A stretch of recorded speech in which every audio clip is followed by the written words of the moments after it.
ನಿತೀಶ್ ಕುಮಾರ್ ನಿವಾಸದಲ್ಲಿ ಮಹತ್ವದ ಸಭೆ ನಡೆಸಲಾಗ್ತಾ ಇದೆ. ಎನ್ಡಿಎಗೆ ಬೆಂಬಲ ಸೂಚಿಸಿದ ಬೆನ್ನಲ್ಲೇ ಮೀಟಿಂಗ್. ದೆಹಲಿಯ ನಿವಾಸದಲ್ಲಿ ಹೈ ವೋಲ್ಟೇಜ್ ಮೀಟಿಂಗ್. ಮೋದಿ ಸಂಪುಟದಲ್ಲಿ ಪ್ರಬಲ ಖಾತೆಗಳ ಬೇಡಿಕೆ ಇಡುವುದಕ್ಕೆ ಮುಂದಾಗ್ತಾ ಇದ್ದಾರೆ. ನೋಡಿ, ಒಂದು ಕಡೆ ಬಿಜೆಪಿ ಮೀಟಿಂಗ್ ಮಾಡ್ತಾ ಇದೆ, ಮತ್ತೊಂದು ಕಡೆ ದೆಹಲಿಯ ನಿವಾಸದಲ್ಲಿ ಹೈ ವೋಲ್ಟೇಜ್ ಮೀಟಿಂಗ್ನಲ್ಲಿ ಭಾಗಿಯಾಗಿದ್ದಾರೆ. ಮೋದಿ ಸಂಪುಟದಲ್ಲಿ ಪ್ರಬಲ ಖಾತೆಗಳ ಬೇಡಿಕೆ ಇಡುವುದಕ್ಕೆ ಮುಂದಾಗಿದ್ದಾರೆ ನಿತೀಶ್ ಕುಮಾರ್. ನಿತೀಶ್ ಕುಮಾರ್ ಅವರ ನಿವಾಸದಲ್ಲಿ ಕೂಡ ಒಂದು ಮಹತ್ವದ ಸಭೆ ನಡೀತಾ ಇದೆ. ಎನ್ಡಿಎಗೆ ಬೆಂಬಲವನ್ನು ಈಗಾಗಲೇ ಸೂಚಿಸಿದ್ದಾರೆ, ನಮ್ಮ ಬೆಂಬಲ ಎನ್ಡಿಎಗೆ ಅಂತ. ಬಟ್ ನಿತೀಶ್ ಕುಮಾರ್ ಅವ್ರನ್ನ ನಂಬೋದಕ್ಕಾಗೋದಿಲ್ಲ ಅನ್ನುವಂತಹ ಮಾತು ಇದ್ದೇ ಇದೆ. ಬಟ್ ಅದೇನೇ ಇರಲಿ, ಈಗ ಸರ್ಕಾರ ರಚನೆ ಮಾಡೋದು ಬಹಳ ಮುಖ್ಯ ಆಗುತ್ತೆ.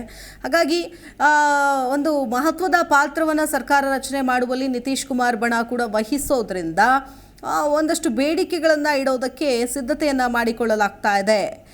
ಎನ್ಡಿಎಗೆ ಬೆಂಬಲ ಸೂಚಿಸಿದ ಬೆನ್ನಲ್ಲೇ ಈ ಮೀಟಿಂಗನ್ನು ಕರೆಯಲಾಗಿದೆ. ದೆಹಲಿಯ ನಿವಾಸದಲ್ಲಿ ಹೈ ವೋಲ್ಟೇಜ್ ಮೀಟಿಂಗ್ ನಡೀತಾ ಇದೆ. ಮೋದಿ ಸಂಪುಟದಲ್ಲಿ ಪ್ರಬಲ ಖಾತೆಗಳ ಬೇಡಿಕೆ ಇಡೋದಕ್ಕೆ ಮುಂದಾಗಿದ್ದಾರೆ ನಿತೀಶ್ ಕುಮಾರ್. ನಿತೀಶ್ ನಿವಾಸದಲ್ಲಿ ಹಿರಿಯರ ನಾಯಕರ ಸಭೆ.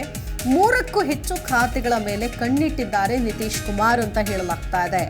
ಒಂದು ರೈಲ್ವೆ, ಮತ್ತೊಂದು ಆರೋಗ್ಯ ಇಲಾಖೆಗಳು. ಈ ಎರಡೂ ಇಲಾಖೆಗಳು ಪ್ರಬಲ ಆಗಿರೋದ್ರಿಂದ ಎರಡೂ ಇಲಾಖೆಗಳನ್ನು ಕೂಡ ಟಾರ್ಗೆಟ್ ಮಾಡಿಕೊಂಡಿದ್ದಾರೆ ನಿತೀಶ್ ಕುಮಾರ್. ಸೊ ನಮ್ಮ ಪಕ್ಷದ ನಾಯಕರಿಗೆ ಕೊಡಬೇಕು ಅಂತ ಪ್ರಬಲ ಖಾತೆಗಳ ಟಾರ್ಗೆಟ್ ಕೊಟ್ಟಿದ್ದಾರೆ ನಿತೀಶ್ ಕುಮಾರ್. ಸೊ ಪ್ರಮಾಣ ವಚನ ಕಾರ್ಯಕ್ರಮ ಭಾಗಿ ಸೇರಿ ಹಲವು ವಿಚಾರಗಳ ಕುರಿತಾದಂತಹ ಚರ್ಚೆಯನ್ನು ಇವತ್ತಿನ ಅವರ ಒಂದು ನಿವಾಸದಲ್ಲಿ ಮಾಡಲಾಗ್ತಾ ಇದೆ. ಸೊ ಏನು ಡಿಮ್ಯಾಂಡ್ ಇಡ್ತಾರೋ ಆ ಡಿಮ್ಯಾಂಡ್ಗೆ ಅವರು ಕೂಡ ಹೋಗ್ತಾರಾ, ಕೇಳ್ತಾರಾ, ಸೊ ಅನ್ನೋದನ್ನು ಕೂಡ ನಾವು ನೋಡಬೇಕಾಗತ್ತೆ. ಒಂದು ಮಹತ್ವದ ಸಭೆಯನ್ನು ಏರ್ಪಡಿಸಲಾಗಿದೆ. ಎನ್ಡಿಎಗೆ ಬೆಂಬಲ ಸೂಚಿಸಿದ ಬೆನ್ನಲ್ಲೇ ಇದೀಗ ಈ ಒಂದು ಮೀಟಿಂಗ್ ಬಹಳಷ್ಟು ಇಂಪಾರ್ಟೆಂಟ್ ಅಂತ ಹೇಳ್ಬೋದು. ಸೊ ಹೇಗೆ, ಏನು, ಎತ್ತ, ಮುಂದಿನ ದಿನಗಳಲ್ಲಿ ಮೈತ್ರಿ ಆಗಿರಬಹುದು, ಅದರ ಜೊತೆಗೆ ಅನುದಾನವನ್ನು ಕೇಳೋದು, ವಿಶೇಷ ಅನುದಾನವನ್ನು ಕೇಳೋದು ರಾಜ್ಯಕ್ಕೆ, ಅದರ ಜೊತೆಗೆ ಮಂತ್ರಿ ಸ್ಥಾನವನ್ನು ಕೇಳೋದಾಗಿರ್ಬೋದು. ಹೀಗೆ ಹಲವು ನಿಟ್ಟಿನಿಂದ ಈಗ ಒಂದಷ್ಟು ಬೇಡಿಕೆಗಳನ್ನು ಇಡೋದಕ್ಕೆ ಮುಂದಾಗ್ತಾ ಇದ್ದಾರೆ ನಿತೀಶ್ ಕುಮಾರ್ ಬಣ. ಸೊ ಇದೇ ನಿಟ್ಟಿನಲ್ಲಿ ಒಂದು ಇಂಪಾರ್ಟೆಂಟ್ ಮೀಟಿಂಗ್ ಅನ್ನು ಕೂಡ ನಡೆಸಲಾಗ್ತಿದೆ.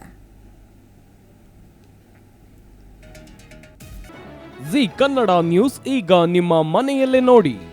ಎಲ್ಲ ಕೇಬಲ್ಗಳಲ್ಲಿ ಈಗ ಲಭ್ಯ. Sun Direct 292, Jio TV 1334, U digital 162, city cable 51, GTPL 17, Abhishek cables 821, rock line telecommunication 51, Shri Basaveshwara number 60, Vinayaka digital number 53, in digital number 896ರಲ್ಲಿ.